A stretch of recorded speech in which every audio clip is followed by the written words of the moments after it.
안녕하세요. 저는 임업진흥원의 마스코트 수페스타입니다. 여러분은 임산물에 대해 잘 아시나요?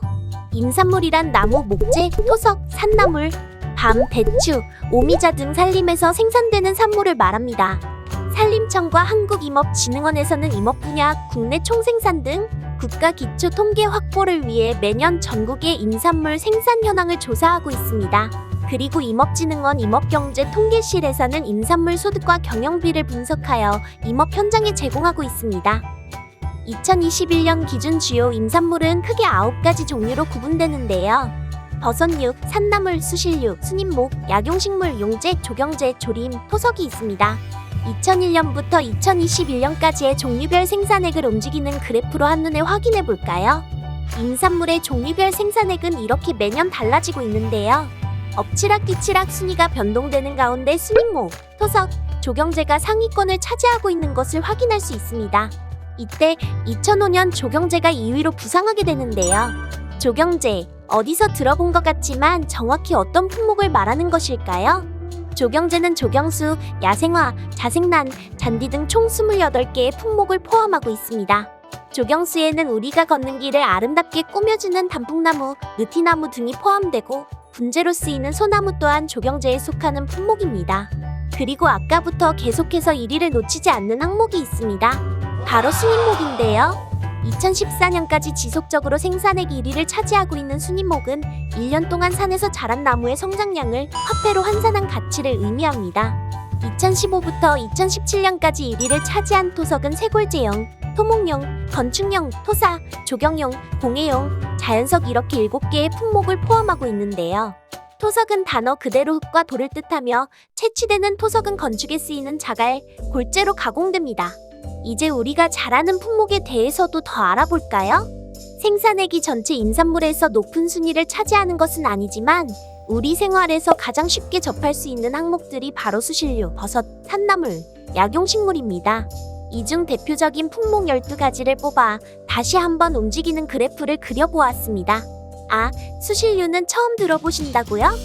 우리가 정말 좋아하는 밤, 감, 산딸기 등이 바로 수실류에 해당하는 품목들입니다. 1974년부터 각 품목의 생산액을 살펴본 결과 밤이 생산액 1위를 달리고 있는데요.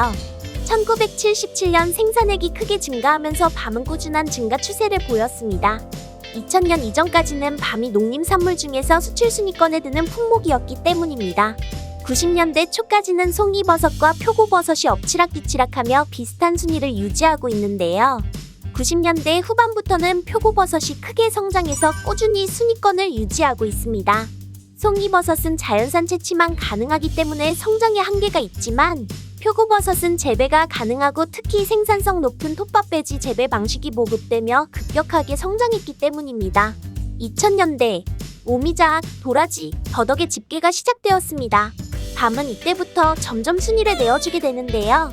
표고버섯이 계속해서 1위를 차지하고 있습니다. 2009년 태풍이 없고 작황이 좋아 산딸기, 밤, 대추, 잣 등 전체적인 수실류의 생산액이 증가했습니다. 수실류, 버섯, 산나물은 기상과 환경에 크게 영향을 받는 품목들입니다. 장마, 태풍, 고온, 가뭄 등 다양한 기상 여건에 따라 생산량이 증가하기도 감소하기도 한답니다. 그리고 2010년 산딸기가 표고버섯을 뛰어넘어 1위를 차지합니다. 2011년에 다시 오미자가 1위를 탈환하게 되는데요. 2005년경부터 문경 지역을 중심으로 오미자의 육성, 생산이 확대되고 가공음료 개발 등 관련 사업이 크게 성장했습니다. 하지만 전국적으로 오미자 재배가 인기를 끌면서 생산 규모가 급격히 증가했고 중국산 오미자도 수입되면서 가격이 크게 하락하여 다시 생산액이 감소하게 됩니다. 2014년 갑자기 나타난 복분자가 1위 자리를 가져갑니다. 이때 산딸기의 순위 또한 살펴볼 필요가 있는데요. 복분자와 산딸기는 2013년까지는 산딸기로 통합하여 조사하다가 2014년부터 복분자, 산딸기로 나누어 조사되었습니다. 2000년대 중반부터 복분자주가 인기를 끌며 복분자 생산액이 성장했고 2014년에 최고 기록을 경신했는데요. 그 이후로도 수요는 유지되었지만 복분자 나무의 고사 문제 등이 발생하며 최근에는 생산량이 감소하는 추세입니다. 2016년부터 2018년까지는 떫은 감이 1위를 차지했습니다. 2013년부터 2018년까지 곶감과 홍시 수요가 증가하면서 꾸준히 생산액이 증가했기 때문입니다. 떫은 감은 단감과는 달리 우리나라 전통 종이고 떫은 감을 숙성시키면 홍시, 건조시키면 곶감이 된답니다. 그리고 현재까지는 오미자가 다시 생산액 1위 품목을 유지하고 있습니다. 2018년부터 최근까지 생산량이 감소하여 수요를 공급이 따라가지 못하면서 가격이 다시 상승해 생산액이 크게 증가했기 때문인데요. 2020년 오미자의 생산량은 2010년의 오미자 생산량과 동일한 수준인데도 불구하고 건강식품에 대한 관심이 높아지면서 증가한 수요가 주요 원인이라고 볼 수 있겠습니다.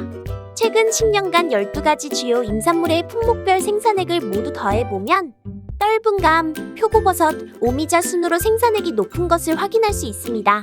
떫은 감의 10년간 누적 생산액이 2조 1,450억 원이니 대한민국 국민이 약 5천만 명인 것을 고려했을 때 1인당 42,900원을 소비한 셈입니다.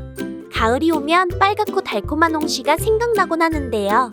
지난 10년간 우리는 1인당 크기가 조금 큰 홍시를 기준으로 15kg가량을 소비했다는 사실을 알 수 있습니다. 이렇게 1974년부터 2021년까지 참 많은 변화가 있었습니다. 품목별 생산액 순위가 바뀌었을 뿐만 아니라 임산물의 총 생산액도 매우 크게 변화했는데요. 오늘 살펴본 12가지 임산물의 생산액은 1974년 총 54억 원에서 2021년 1조 3천억 원으로 변화하면서 약 200배까지 상승했습니다. 1978년 50원이었던 라면이 800원을 훌쩍 넘기는 요즘, 크게 오른 물가가 임산물에도 반영된 게 실감되기도 하죠. 1974년 국내 총생산이 7조 9,050억 원, 2021년에 국내 총생산이 2,071조 6,580억 원으로 오른 것을 보았을 때 우리나라의 경제가 성장하면서 임산업 또한 크게 발전했다는 사실을 알 수 있습니다. 지금까지 임산물의 연도별 생산액 변화 추이에 대해 알아보았습니다. 생각보다 산림은 우리에게 참 많은 혜택을 제공해줍니다. 여러분도 지금부터 임산물에 관심을 가져보는 것은 어떨까요? 지금까지 임업진흥원의 숲의 스타였습니다. 감사합니다.